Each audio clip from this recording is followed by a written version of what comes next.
and where they originate. We're going to talk a little bit about why the standard is changing.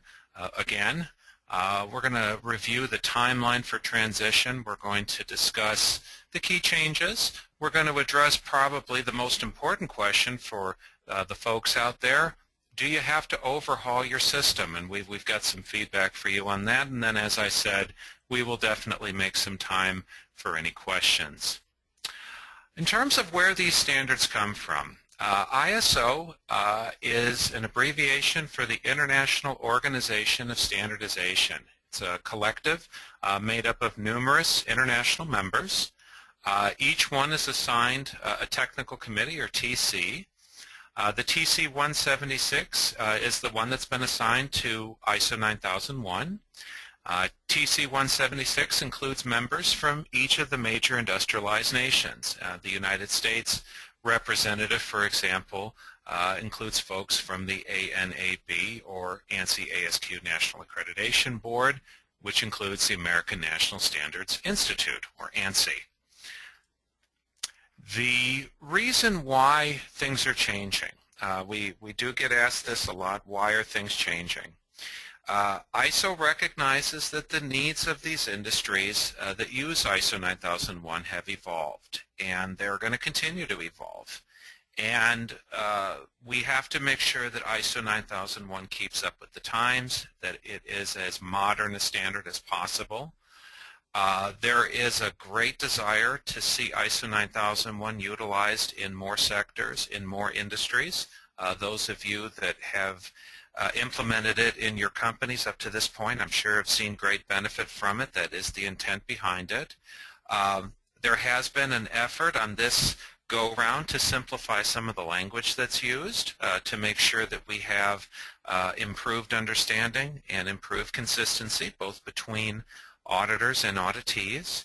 And a real big goal on this particular go-round was to make sure that there is cross-compatibility between standards.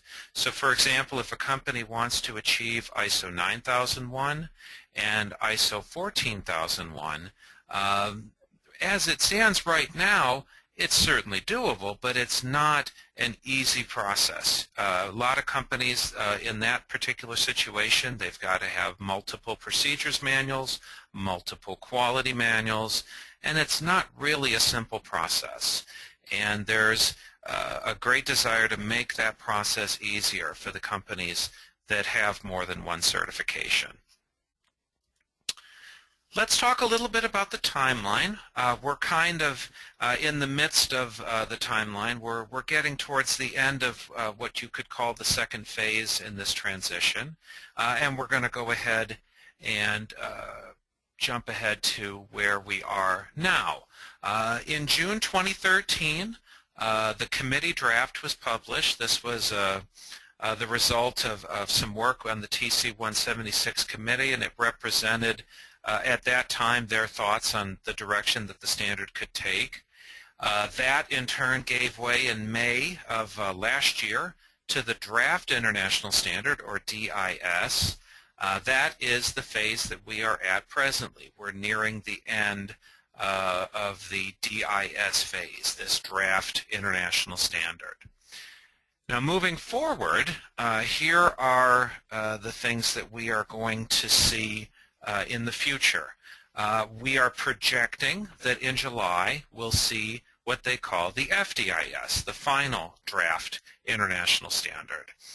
And that Final Draft International Standard should be very, very close to what we'll see in September when the actual certifiable standard, ISO 9001:2015, is published. There's always a chance that there's going to be some minor differences between the FDIS and the ISO standard, but historically that has not been the case.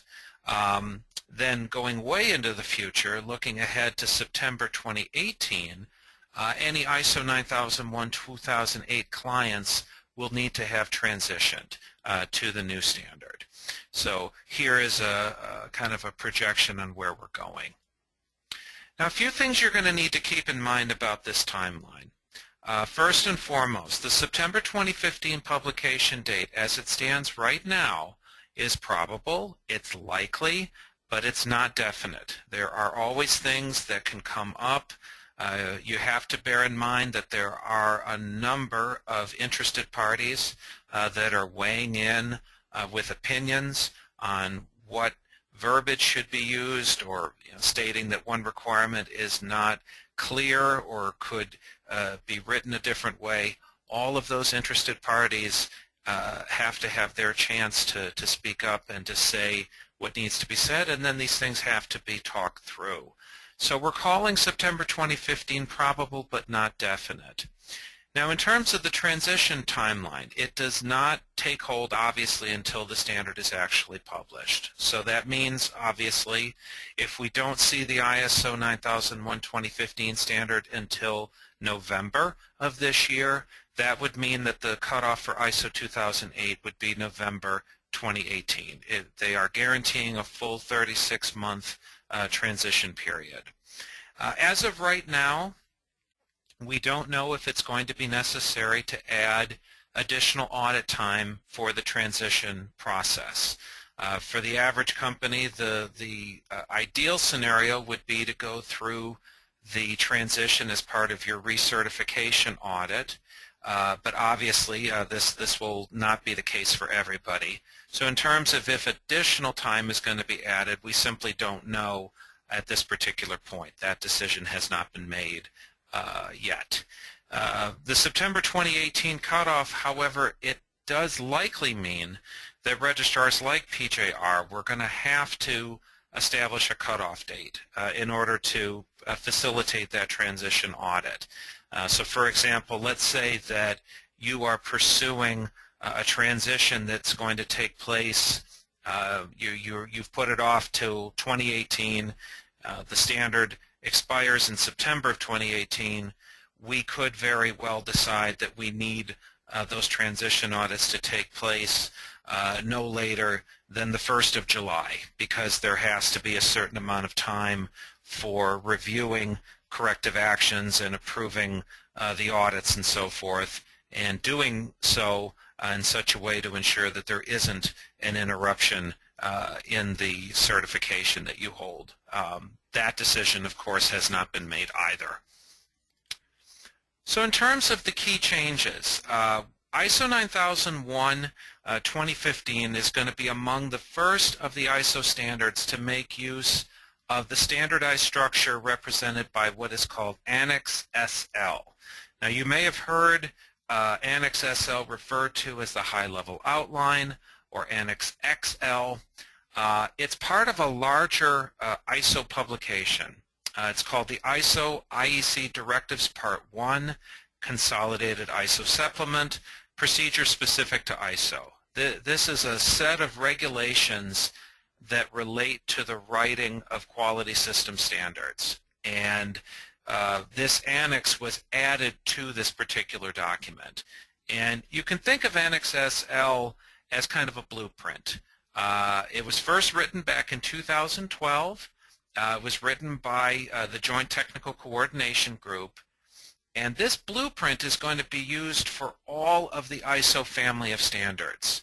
There's a number of things that it represents. It represents utilization of common terms and core definitions. You think about some of the terms that cross over from standard to standard, things like the term audit, or things like the term customer, or things like the term quality system or organization. These are terms that step over from standard to standard. Well, Annex SL is promoting a common term, a common definition for some of these key words and key terms. The plan calls for all of the ISO standards to follow the Annex SL structure by 2016 or 2017. Obviously, there's a lot of ISO standards out there, each with various amounts of complication in terms of getting them to align with the new requirement, with the new blueprint. So we're projecting 2016 or 2017 for full utilization of Annex SL.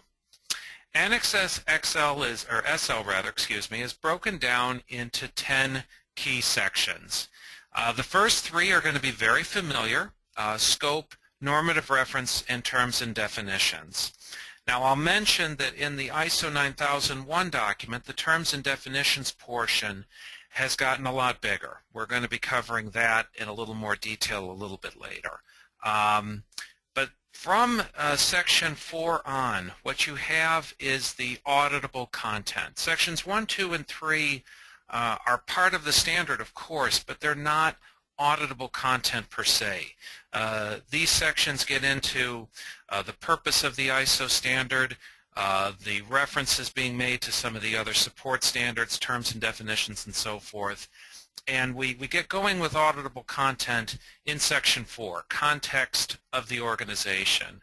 And we have some interesting new terminology in play here. Context of the organization. Who are the interested parties? We continue then with Section 5, leadership. Some of this is going to look familiar from Section 5, management responsibility, the commitment of management, policy, the roles, the responsibility, and authority. In Section 6, we've got planning.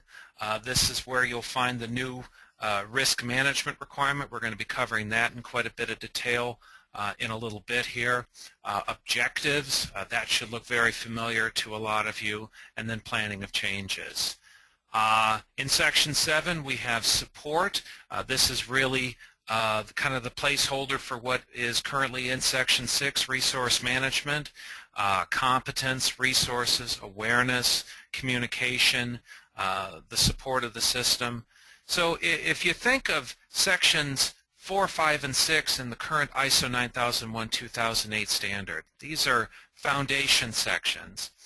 These sections 4, 5, 6, and 7 here in ISO 2015 serve very much the same purpose. These are support sections, build up to the real meat of the standard, which is in Section 8 here, operation. This is the day-to-day activity within an average quality system.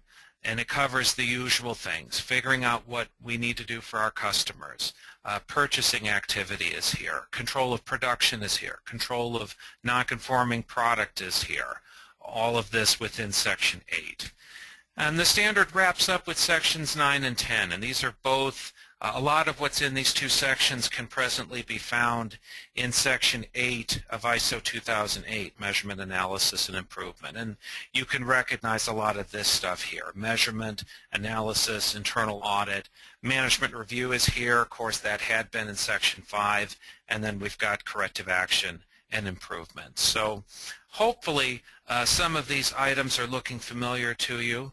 We're going to be covering that in some more detail here in just a few minutes. So let's talk about the key changes and try to kind of highlight the new content represented by ISO 2015. First of all, as I alluded to earlier, there's some they're bringing in some content from some other standards. Some of you may have copies of ISO 9000, 2005. Some of you may have copies of ISO 9004, 2009. There were a number of terms and definitions from ISO 9000 that have been now merged into the 9001 standard.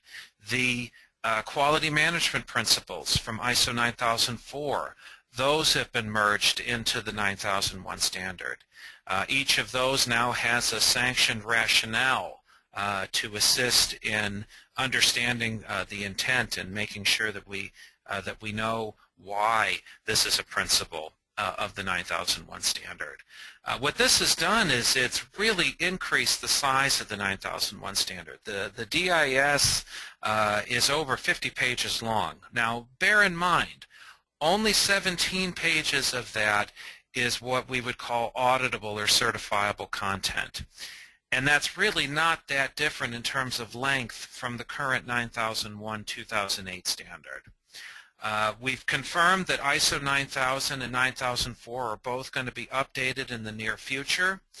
As to what their planned content is going to be, we don't fully know that at this time.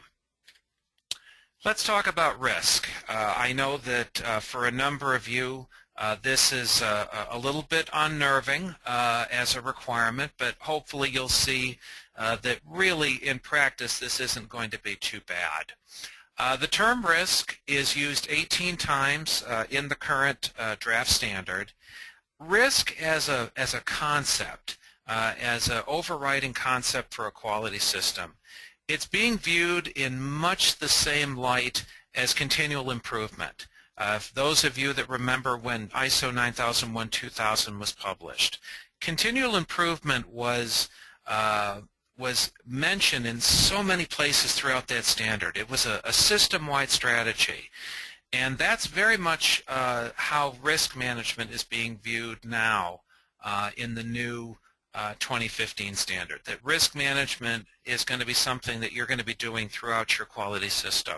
However, it's important to emphasize a formal risk management process is not going to be specifically required.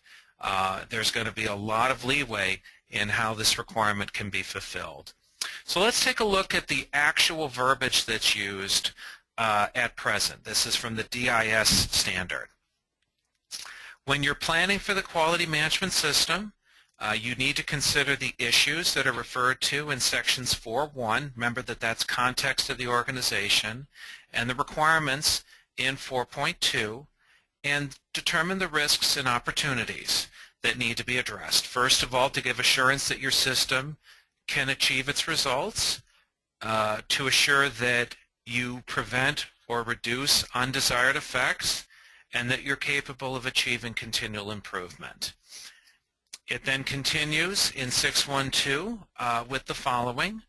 You shall plan then actions to address risks, and you shall plan how to integrate and implement the actions into your system processes and evaluate the effectiveness of those actions.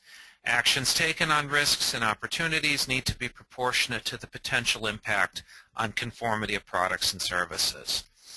Now, if you read between the lines with this verbiage, this is very much borrowing from the concept of preventive action, Clause 853 from ISO 9001-2008. And this sets up something that I definitely want to emphasize as part of my presentation today, and that is that preventive action is not going anywhere. I know it doesn't have a placeholder in the new standard, but the concept of preventive action is still very much going to be a part of the ISO 9001 standard and how quality systems are assessed. The larger concept here is that risk aversion is going to be something that affects all the various areas of the system. I want to also emphasize that this is not going to be terribly different for a lot of companies from how they currently do business, right? We all look at risks, whether they be financial or planning or taking on work or planning out your schedules, things of this nature. This is all very much part of day-to-day business for a lot of companies already. The only difference is now it's going to be subject to the audit process. Let's talk about some key changes in terminology. The terms procedures, records, and documents have all been eliminated, and they've all been replaced with the term documented information. Now, the reason that they've done that, the standard is trying to be more inclusive in accepting alternative approaches to these areas. You know, for a company to have a procedure that specifies, for example, how to control the document process, that's not a specific requirement anymore. We've now said you need to maintain documented information related to the control of your documents, or maintain documented information showing that management review has been conducted. Again, the idea is the inclusiveness of approaches. All references to the term product now read products and services. Now, this is really more an acknowledgement of an existing situation than anything else.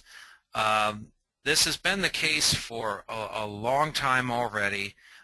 In Clause 3 of ISO 9001-2008, it already says wherever the term product appears, it can also mean service.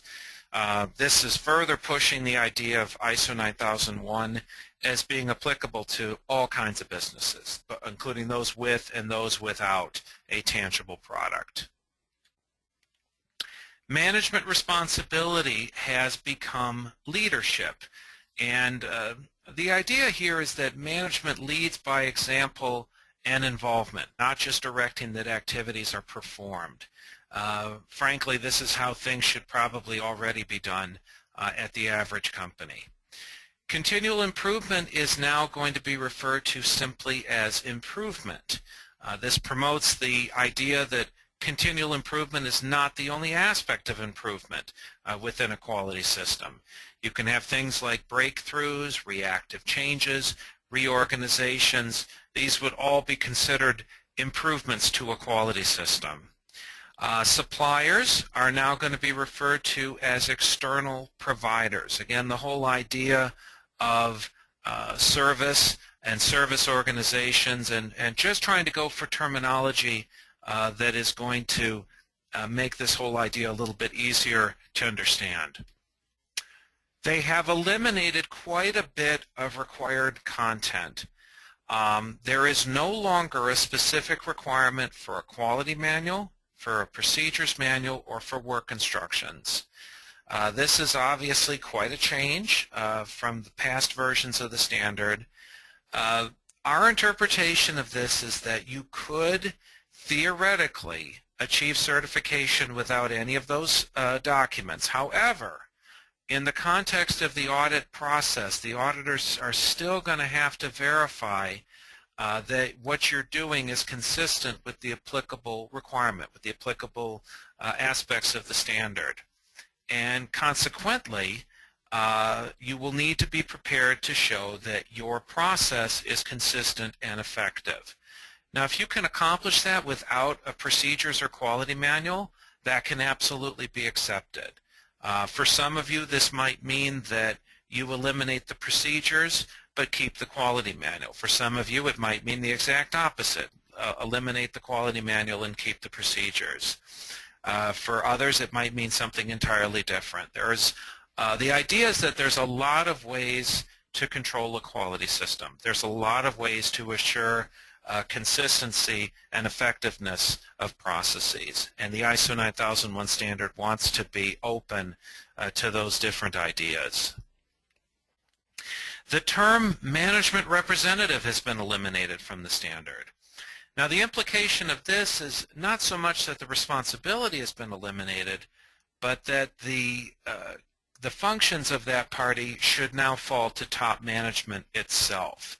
That the quality system should be managed by a team of people, not just all dumped onto one person's shoulders.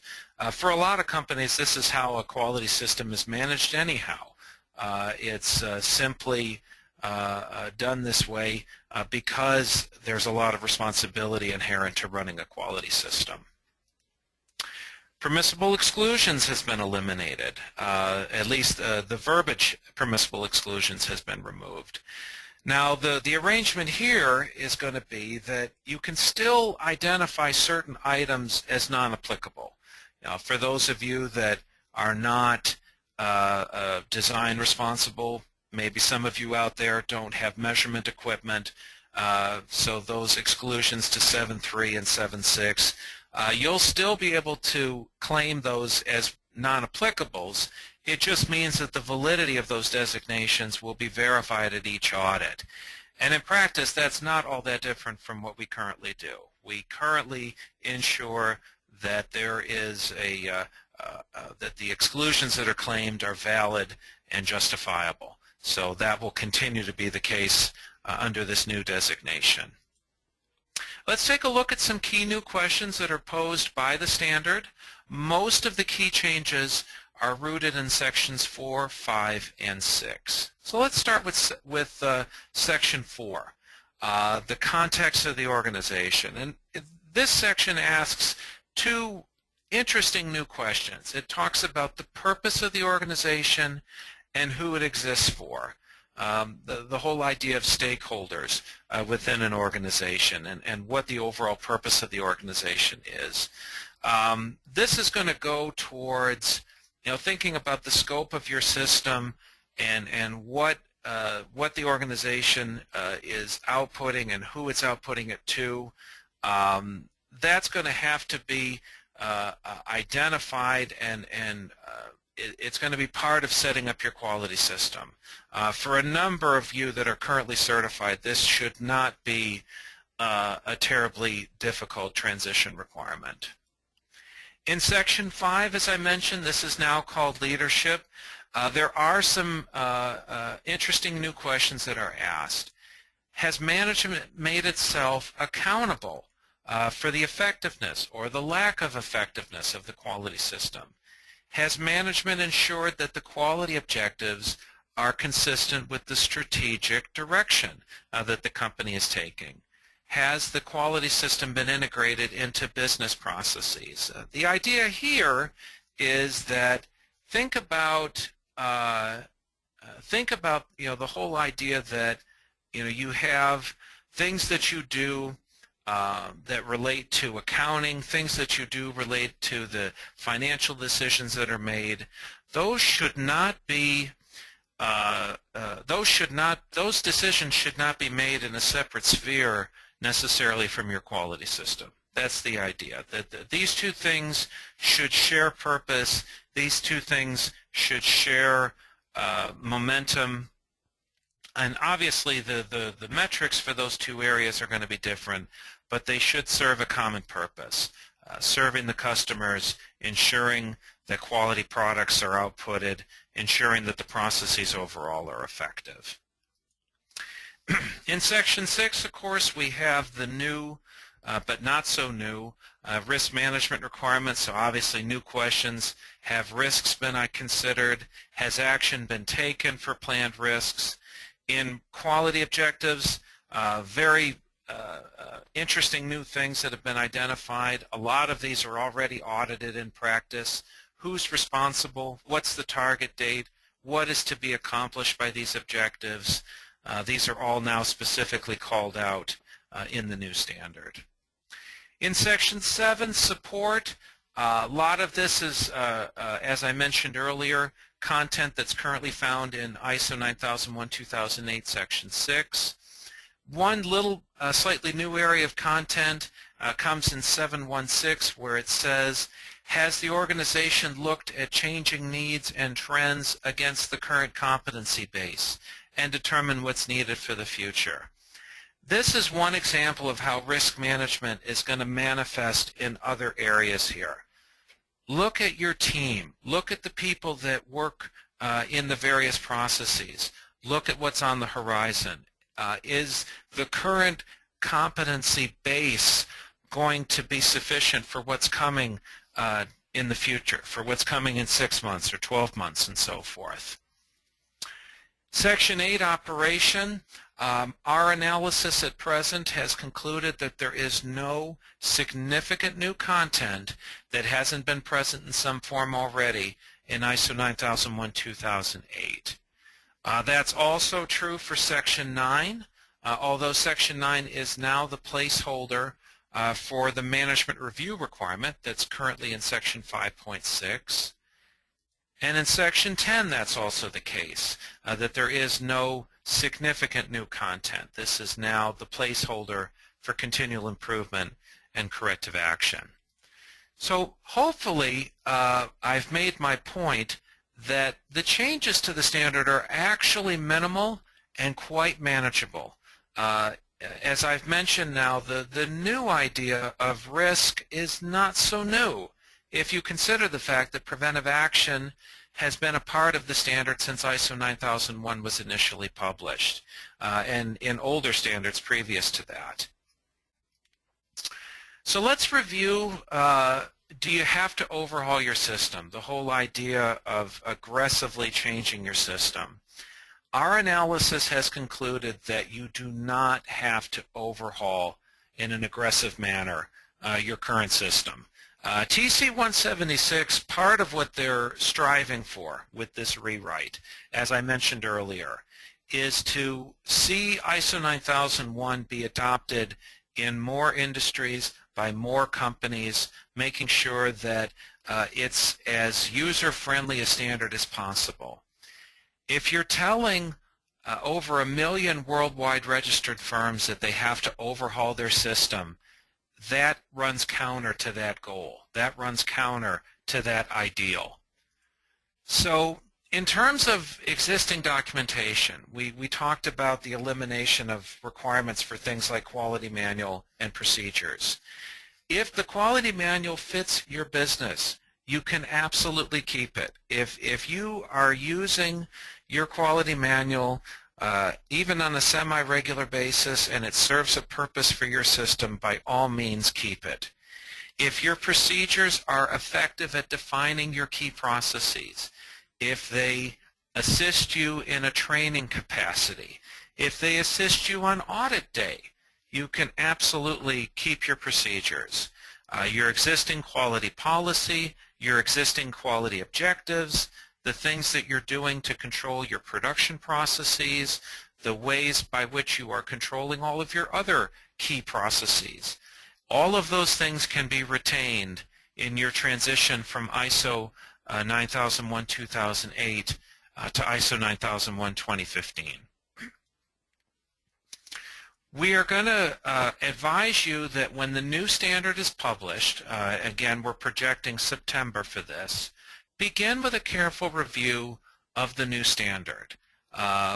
Identify the gaps that exist within your system, keeping in mind it's entirely conceivable that there won't be any gaps. There won't be anything that you're not presently doing that is required by the standard.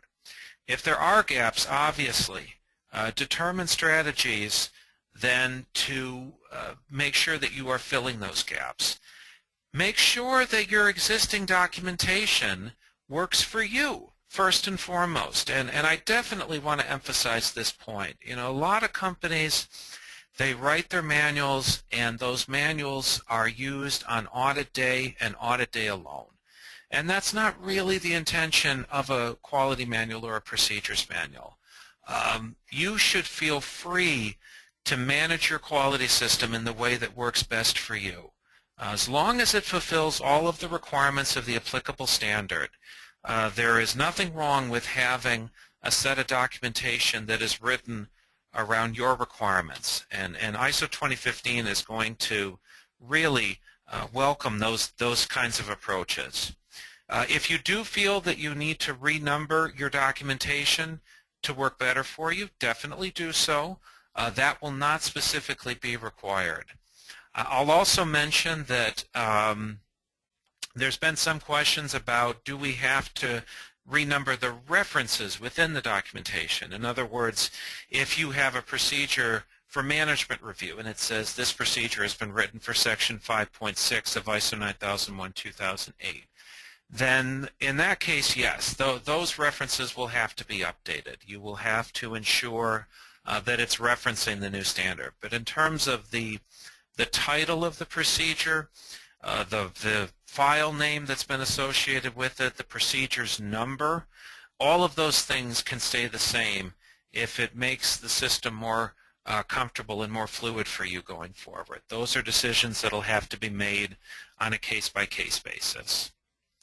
Obviously, within the audit process itself, we are anticipating that the auditors are going to be a valuable resource for you in your transition process. They're going to come in, they're going to look at your system against the revised criteria, and those first couple of audits are going to be valuable in terms of ensuring that we are successfully transitioned to the new requirement. A very important question that has come up also, should we be getting certified now or should we wait? There's a number of companies out there, I'm sure some of you are on our call today, that are implementing a new system, and they've implemented it in accordance with ISO 9001-2008, and you're wondering, well, is there still some value in pursuing ISO 9001-2008? Well, PJR cannot make that decision for you, obviously, but it's important to bear in mind, as I've mentioned, that ISO 9001-2008 still, at this moment, has 3.5 years at least of usability left in it. If the new standard is published in September, that's still 7 months from now, and it's a full 36 months after that before ISO 2008 is no longer a valid standard. So there is still a lot of time for you to use ISO 2008 at this phase. If you've already invested a lot of work and a lot of time into writing a manual and training your employees to ISO 2008, it might be a more strategic decision to get 2008 certified at this moment. Bearing in mind, of course, that ISO 2015 certification is not going to be available until later this year. Of course, the final decision needs to be yours. I'll also mention, of course, that those first few audits to ISO 2015 are going to be difficult. The auditors themselves are going to be getting used to the new standard, as are the certification bodies like PJR. As time passes, the 2015 standard is going to be more thoroughly understood, and all of us will be more comfortable with it. And if you put it off till 2018, by then we should definitely have a concrete understanding, and that'll ensure an even smoother transition. In terms of where we go from here, PJR is definitely keeping up with the latest updates on ISO 9001. You can definitely stay in touch with us through our website. This presentation is going to be reoffered in the future, and it will be updated as we learn more, and as the DIS is published in the summer. The things that we know now will be even more so in the future. Keep in mind, of course, that the final published standard is going to likely bear some further revisions to make sure, as I mentioned, that all the interested parties are as satisfied as possible. If you definitely stay in touch with us, we will keep you informed. Okay, I'm going to turn my attention now to the questions pane here. We don't presently have any questions, but I'll be glad to hang in here for a time and see if anyone's got any questions on the revisions to the standard, or what has changed, or the timeline, or anything else that we have covered here. So we'll give as much time as we need to for any questions that folks have.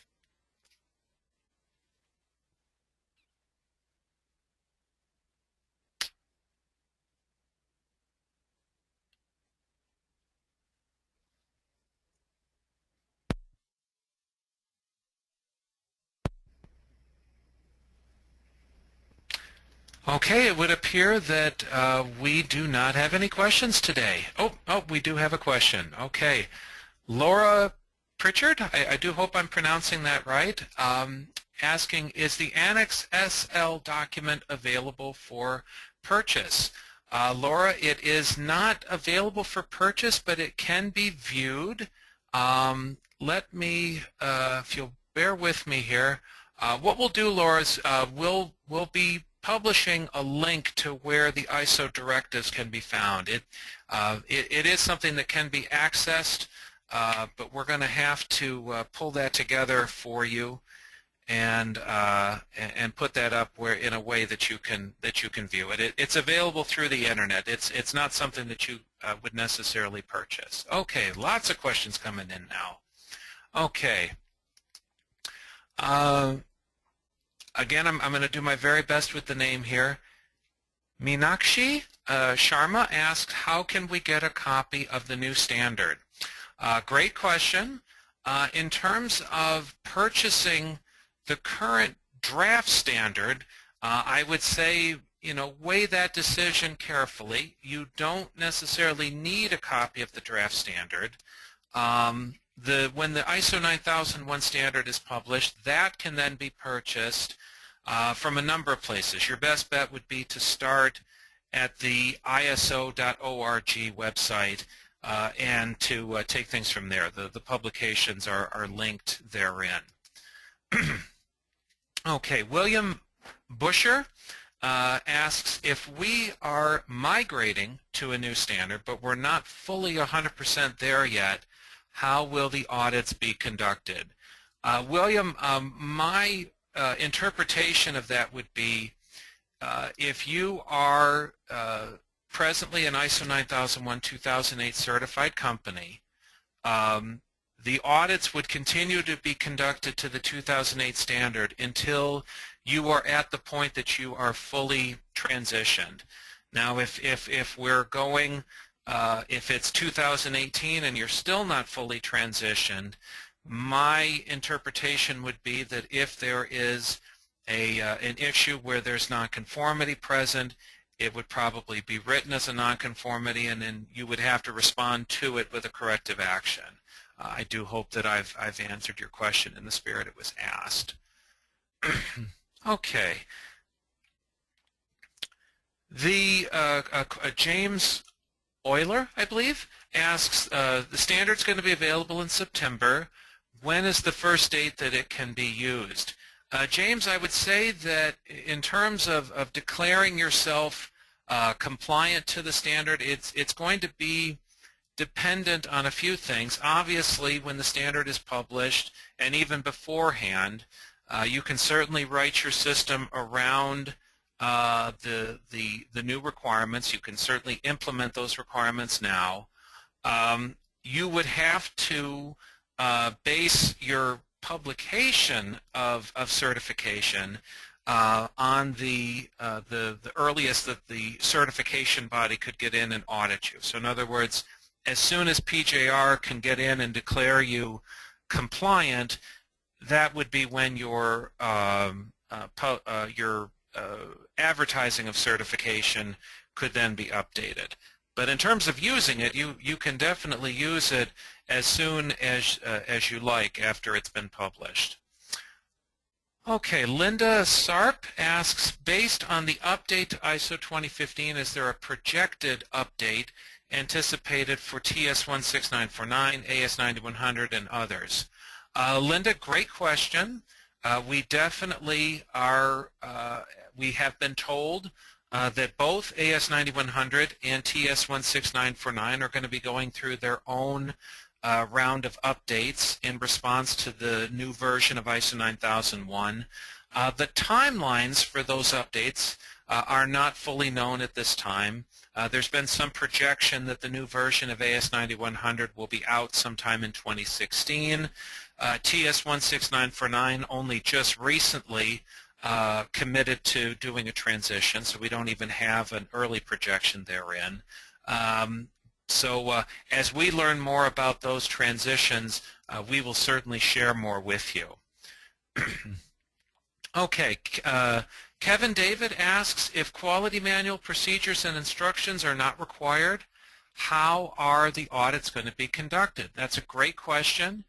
And bear in mind that when the audit is conducted, the primary requirement that we audit you against is the ISO 9001 standard itself. So, you know, when an auditor comes into your facility, the auditor has to be prepared to kind of meet you the way they find you and say, okay, you tell me, what are your processes? How are these processes controlled? How are these things managed? And we have to learn about your processes before we can really effectively make comment on them. So speaking for myself as an auditor, you know, I spend a lot of time interviewing people. I spend a lot of time observing processes. I don't see that changing in any particular way as a result of this new standard being published. It is still going to be very much dependent on the auditor learning about your company and learning about how you manage your processes, and then verifying that those steps, those activities are consistently followed. James Euler, another question, when will PJR be ready to support the new standard? At this particular moment, we don't have a timeline. Obviously, our desire is the sooner the better. There are a number of steps that need to be completed for PJR to be fully ready to offer certification to ISO 9001-2015. I can guarantee you that we will be working aggressively on making our services available. It's simply going to be a small matter of time in making that happen. Okay, Tim Gross asks a question, explain the role of management representative in better detail for the new changes. Okay, great, excuse me, Tina Gross, I beg your pardon.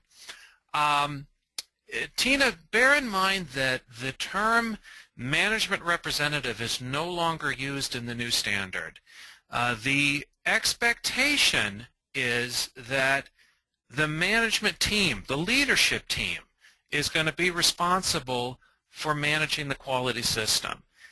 They are going to be responsible for ensuring that competency is attained, that customers are satisfied, that the right kind of changes are made. So in terms of is there a role for a management representative,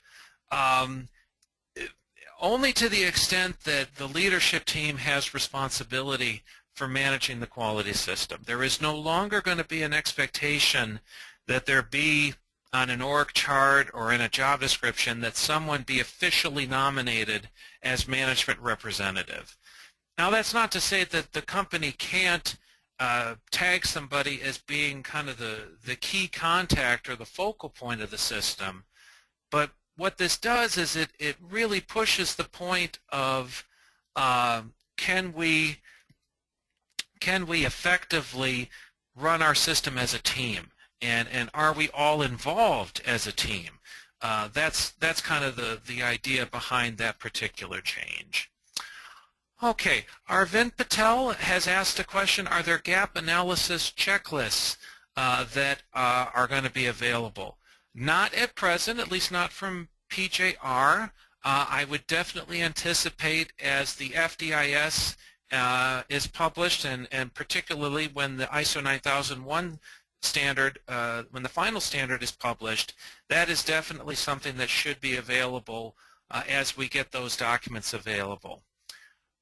Okay, William Busher asks a question, what is the requirement for, as a registrar, for frequency of on-site audits? Is it once per year? That's actually controlled by the 17021 standard that PJR and all the other certification bodies have to abide by. And the requirement is definitely every 12 months that an on-site audit be conducted. And that's not going to change under ISO 9001:2015.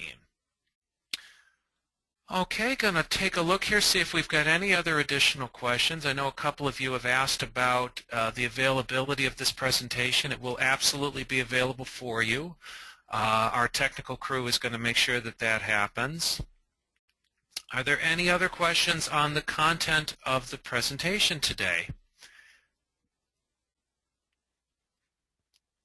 Okay.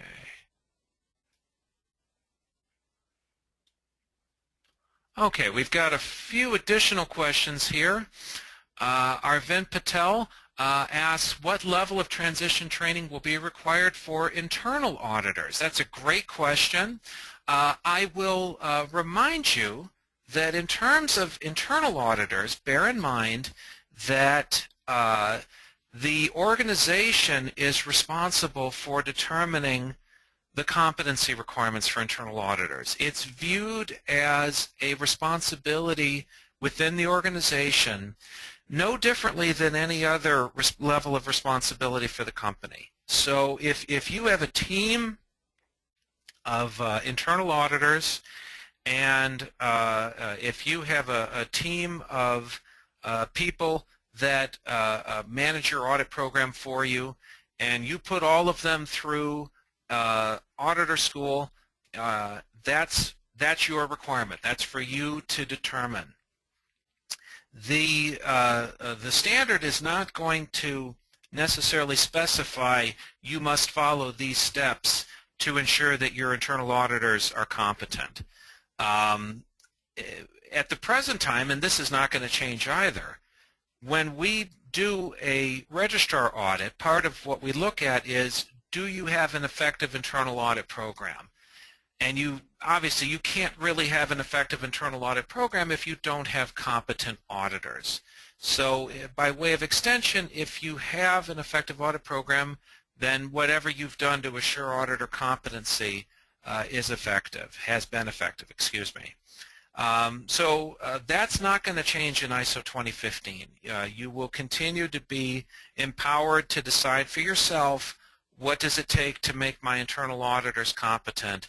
As to whether training will be offered, absolutely training will be offered, training will be available, but there's not going to be anything specifically mandatory in terms of completing that training.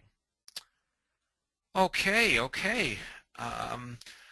Any further questions here? Okay, I'm seeing some compliments for the presentation. I do appreciate that. I'm glad that everyone enjoyed it, and I definitely appreciate these questions here on the end to help us flesh out some additional content.